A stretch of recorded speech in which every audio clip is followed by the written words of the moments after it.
Et c'est tout ça. Et surtout, donc là, ça nous ramène à cette troisième partie de nous-mêmes qui est liée au mental. Tout, tout ce qui se passe dans notre vie se crée par nos pensées et ensuite par nos paroles.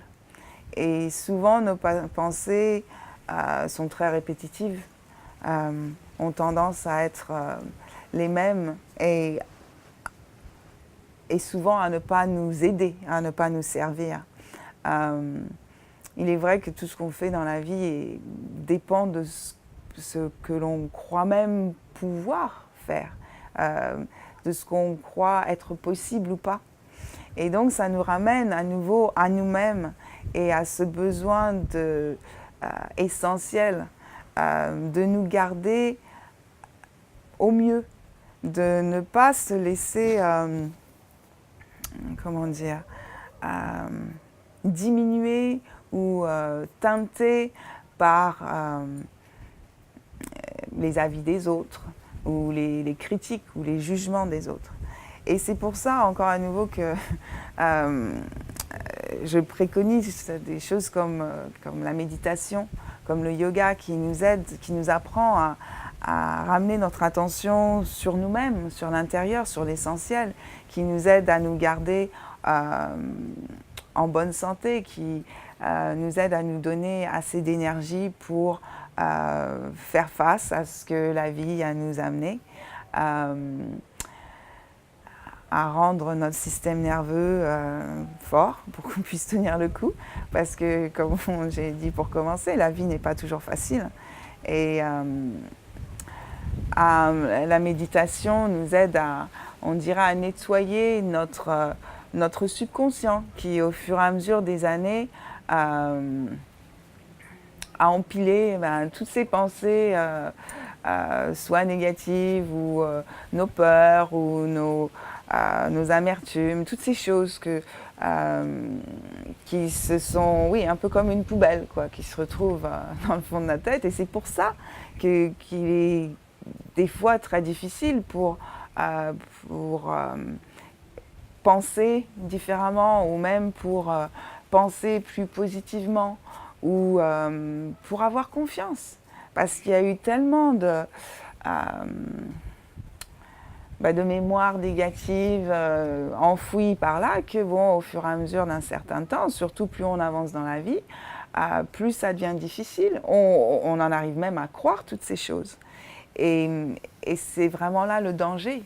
Donc c'est pour ça que se faire une bonne méditation régulièrement, je dirais même tous les jours, pour commencer la journée afin de se retrouver au mieux, clair, pouvoir décider, pouvoir rester positif, optimiste, avoir confiance, au lieu d'être plutôt négatif et de penser que les choses sont pires.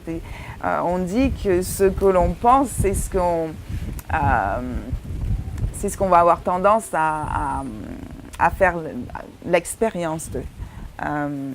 Parce que c'est ça, notre façon de penser est vraiment liée à ce qui se passe, ce qui arrive. Donc c'est pour cette raison aussi que l'on dit, si on change notre façon de penser, on change notre expérience, on change notre vie. Et ça, c'est très vrai.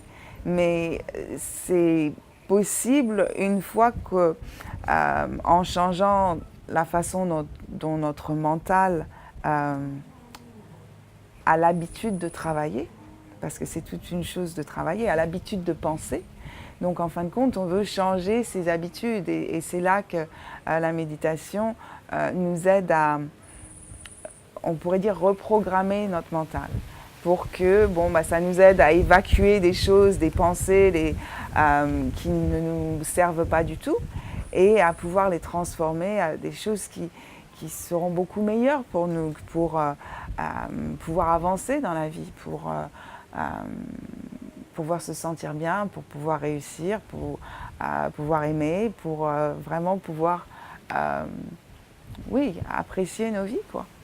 Et c'est ça, c'est aussi par rapport à ce sentiment intérieur que l'on peut avoir de bonnes relations, ou qu'on peut même construire de relations beaucoup plus saines. Parce que pareil, on a tendance à attirer ce que l'on est. Donc si on n'est pas bien en nous-mêmes, si on a du mal à s'accepter, si on est, par exemple, je ne sais pas, en colère ou quelque chose, on aura beaucoup plus tendance à attirer une personne qui, elle, aura aussi ce problème. Et donc, ce qui va se produire, c'est que tous les deux seront même incapables de pouvoir s'aimer l'un et l'autre. C'est pour ça qu'on a vraiment cette responsabilité, chacun d'entre nous, de faire tout ce qu'on peut faire pour pouvoir se trouver au mieux, se sentir au mieux. Et aussi se rappeler que personne ne va le faire pour nous.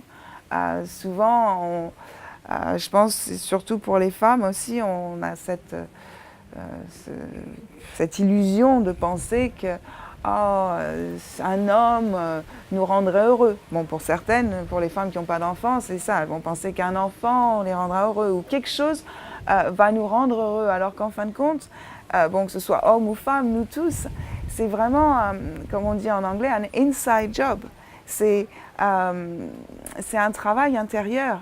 De se sentir heureux, le bonheur, c'est quelque chose qu'on construit en nous-mêmes, par les choix qu'on fait, par les désirs qu'on a, en se connaissant, en vraiment prenant le temps de comprendre qui on est vraiment au fond de nous-mêmes avant d'avoir plus ou moins été changé par notre conditionnement, la société et tout ça, juste parce que on voulait pouvoir être aimé. C'est comme ça souvent que déjà très jeune, enfant, on se change pour pouvoir être aimé et apprécié de nos parents, de notre entourage. Et c'est ça qui est dangereux, parce que souvent on en arrive à pas vraiment vivre notre vie. Et on se retrouve à un certain âge et en réalisant, oui, ça c'était pour mon père, c'était pour faire plaisir à ma mère. Et bon, il y a différents degrés de tout ça, mais se rendre compte que on est responsable pour notre propre bonheur, pour notre santé, pour notre succès, tout ça. Et si on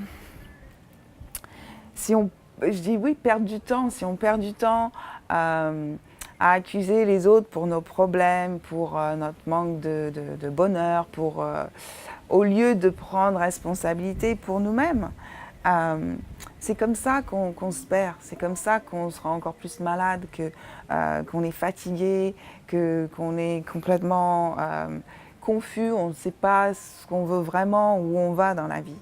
Parce que oui, c'est une perte d'énergie, c'est aussi un manque de...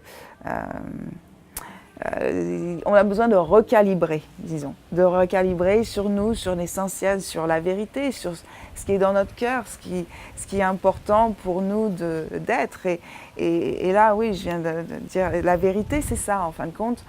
Si on veut être heureux, en bonne santé et bien dans notre vie, faut vivre en vérité avec nous-mêmes. Et par ça, je veux dire, on commence par se dire la vérité. Et ça veut dire que lorsqu'il y a quelque chose qui nous embête, qui nous attriste, on ne garde pas ça pour soi intérieurement. On le communique, surtout à la personne qui devrait l'entendre. On se sert de sa voix pour exprimer sa vérité, pour dire ce qui est important pour nous, pour dire non. Des fois, c'est ce qu'on a besoin de faire. Pour dire oui à ce qui est important, mais surtout non à ce qui n'a aucun sens, à ce qui nous fait mal, à ce qui nous garde petits, à ce qui nous garde pas bien dans notre peau. Et c'est ça, c'est pour ça qu'on nous a donné une voix, c'est pour ça qu'on a un cœur pour pouvoir ressentir tout ce qui se passe en nous. ce qui est bien, ce qui nous fait moins de bien, et justement exprimer ça. Parce qu'à nouveau, personne n'est là pour vous sauver, pour sauver qui que ce soit. C'est vraiment, on doit prendre responsabilité pour nous-mêmes, pour ce qu'on veut. Et en faisant ça, on aide les autres autour de nous de faire la même chose. On les inspire de vivre plus librement, plus authentiquement, plus honnêtement. Et c'est ça, c'est vraiment ça. Tous nos problèmes dans la vie partent de ça. Un manque de vérité, un manque d'authenticité. Ne pas dire vraiment ce que l'on ressent, ce que l'on a dans le cœur. Et bon, le côté opposé de ça, c'est les mensonges, les gens qui mentent vraiment. Et ça, bon, si on pense vraiment, le mensonge, ça vient d'un manque de sécurité, d'un manque de confiance en soi. Ou sinon, pour quelle raison on n'aurait aucune raison de mentir, de renier certaines choses ou de dénier certaines choses. On pourrait être vraiment soi-même, nous-mêmes. Et donc c'est ça, je veux dire, vraiment, tout simplement, c'est se rappeler d'être soi, d'être en vérité avec soi-même. C'est ça la clé de tout, de nous garder en bonne santé, de nous garder heureux, de réussir dans la vie. Et c'est ce que je souhaite à tout le monde. Maintenant.